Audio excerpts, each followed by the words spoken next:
Hey guys, Dr. Christina here. I am a physical therapist, orthopedic certified specialist, and a small business owner here in Southeast Houston.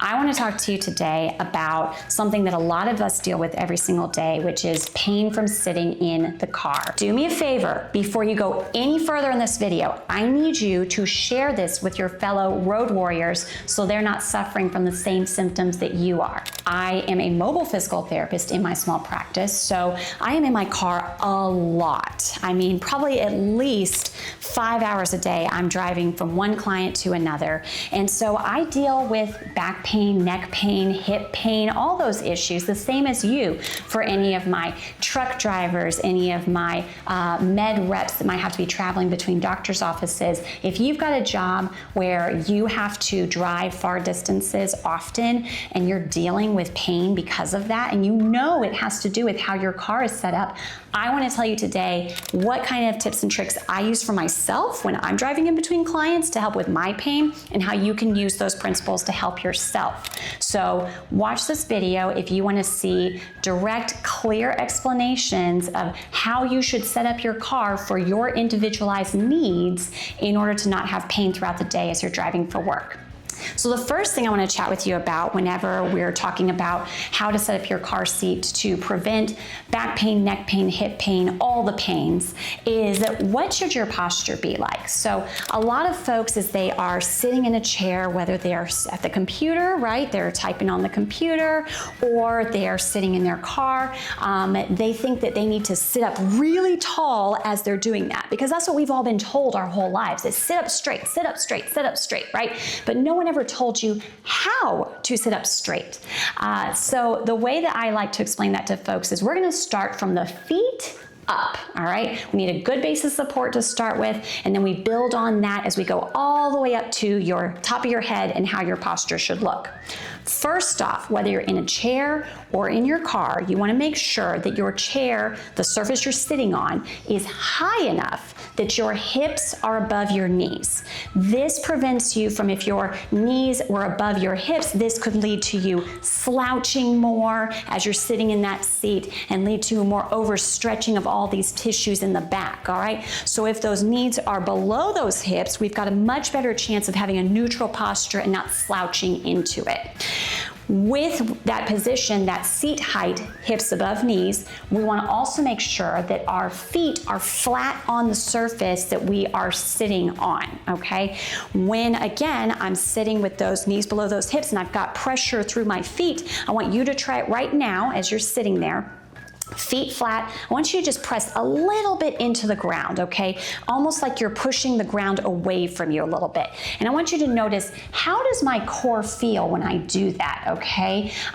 When I don't have my feet pressing versus when I do I feel like my core actually ends up turning on, kind of, without me even having to try? That's what I want you to feel, okay? When I press through my feet, I feel just a little bit of my core engage because of that pressure. And it makes it easier for you to maintain that posture for a longer period. So in our car, we've got our hips above our knees, we've got our feet flat, and just a little pressure through those feet. Even that gas pedal that you might have to be pressing, we're gonna keep that 1 foot flat, and then the gas pedal is gonna be doing its job, and we're pressing just a little bit with that left foot so we have stability in our core, all right? Next thing we're gonna consider is how close should I be to that steering wheel, okay? You want to think about, if you're sitting with your bottom scooted all the way back in the chair and your back leaning up against the back of the chair, you should have, first and foremost, about a 20-degree lean back away from the steering wheel, okay? 20 degrees is just gonna look something like this. Now notice, when I lean back, what does that do naturally to my neck posture, okay? When I am sitting up nice and tall, like I said, we mostly try to do, and then we get tired and we end up slouching forward and driving like this. If I lean back 20 degrees, notice how these muscles here in the front of my neck actively just on their own engage, okay? Same as the core muscles, I'm trying to give you positions that will make it easier for you to hold this for a prolonged period while you're driving from one place to the other.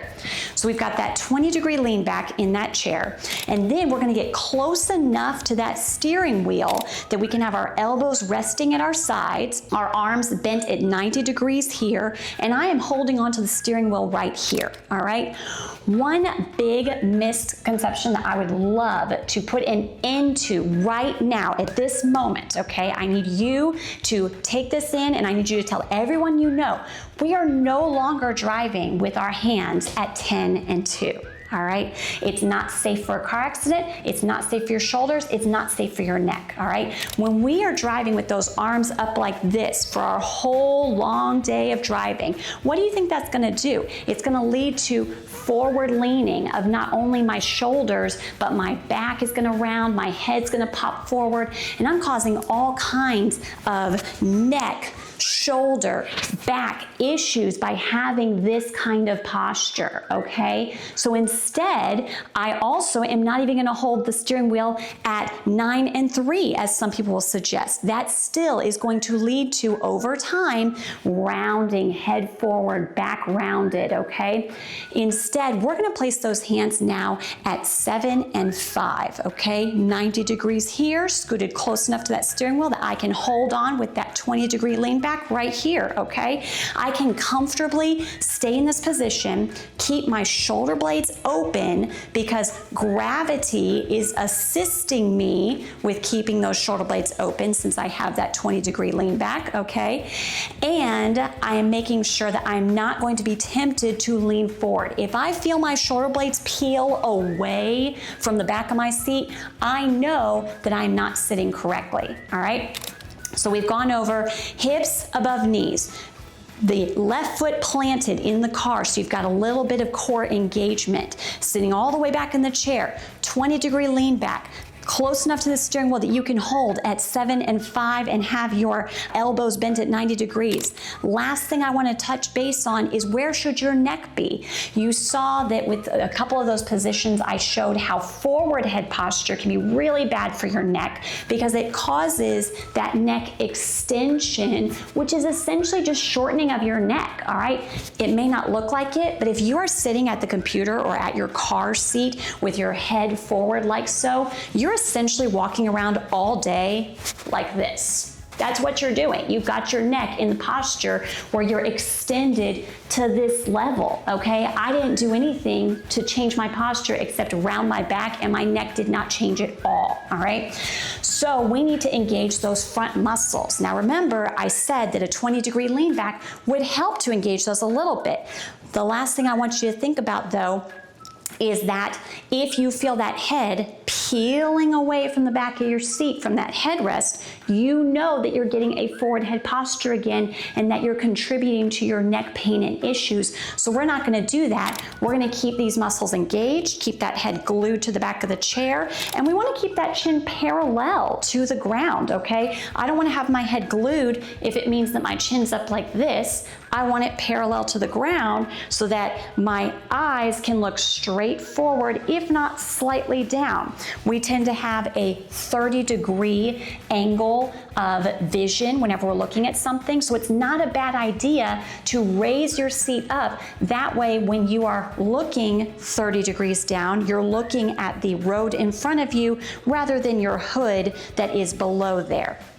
So, as a quick summary again of the things that you're going to consider whenever you're sitting in a car is, where are my feet? Are they flat? Are they up on my toes? Are they up on my heels? Where am I? Are my knees below my hips? Am I seated all the way back in my seat? Do I have my foot pressing into the ground so my core's engaged as I'm sitting back in that seat? Do I have my seat leaned back a little bit so I can keep my chest open and my shoulder blades down and back? And lastly, do I have my chin tucked so I can have everything stacked nicely, all right? Now, this is a very generic explanation of how you should set up your car. If you try these things and you find that it is not fixing your issues, I could go down so many more rabbit holes with you of how each individual person may need a little bit of different cueing. We might have to consider, is your pelvis rotated? We might have to consider, even though you're pushing into your core, are you using your core correctly? So there's plenty more that can be gained if you're not noticing improvement from just making these small changes. Like I always say, if you're not getting improvement, please reach out to a local physical therapist, a neuromuscular expert who can help you assess how you're sitting and make sure that you're setting yourself up for the best chance of not having back, neck, hip pain throughout the day. If you like this video, and you found it helpful, and you're going to save it on your home screen so you can reference it anytime you need to for adjusting your car, please like, share, subscribe, and comment to let me know that this video was helpful for you. I want to share this kind of information with as many people as possible. I want all of us to be able to drive without any pain and issues. So please, don't be a gatekeeper. Share with your friends and family.